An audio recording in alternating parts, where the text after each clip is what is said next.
Alright guys, welcome to the Monday Directions video.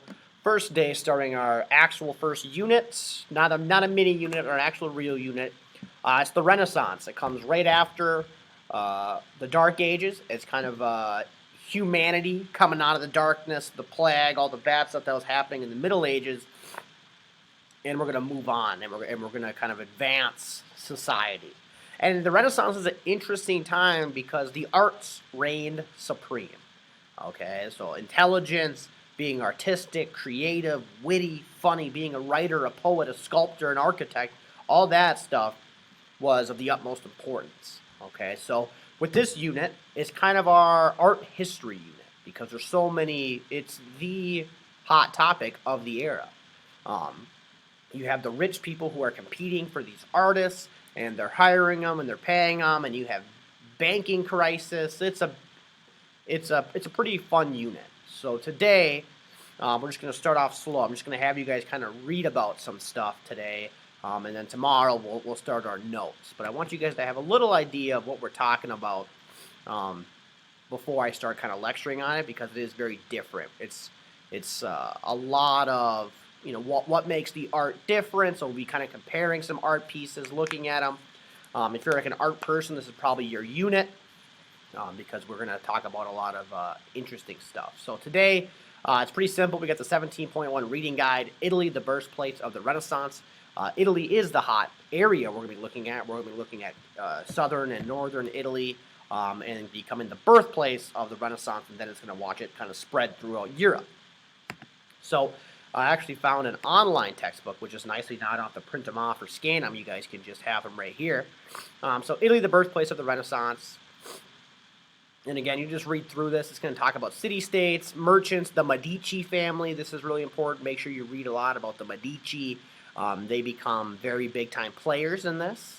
So the Medici family will be something we talk about. And again, so read over here too. We're going to be looking at the Medici a lot, this unit. Classical and worldly views. This is just kind of talking about some of the themes that will be seen in the arts. So humanism is a big one, focusing on the person and the reality of it. Patrons of the arts, this is important too. We'll be talking about patrons a lot. That's why it's a key word. What's the ideal Renaissance man and woman look like? Again, those will be test questions. And you'll be able to kind of look at that there. Perspective, how art changes. This is kind of important for us. We'll talk about this in our notes. Leonardo da Vinci, the ideal Renaissance man. So we'll talk about, you know, Leonardo da Vinci, Michelangelo, Raphael, you know, Brunelleschi. We'll talk about all these, you know, Albrecht Dürer. We'll talk about all these artists moving forward. You know, Shakespeare. So we'll talk about that as we go through. We'll highlight the people. Basically, our quiz is going to be a lot of the themes and also, like, you know, who painted the School of Athens? Well, Raphael. So there'll be a lot of matching artworks to who created them. Vernacular makes a return back. Trying to see here, but yeah, Machiavelli and the Prince. That's important for us right there. How to rule. So on and so forth. So again, pretty simple. Read through the reading guide. Answer all the terms. Renaissance, humanism, secular. Oh crap. Patron, perspective, and vernacular.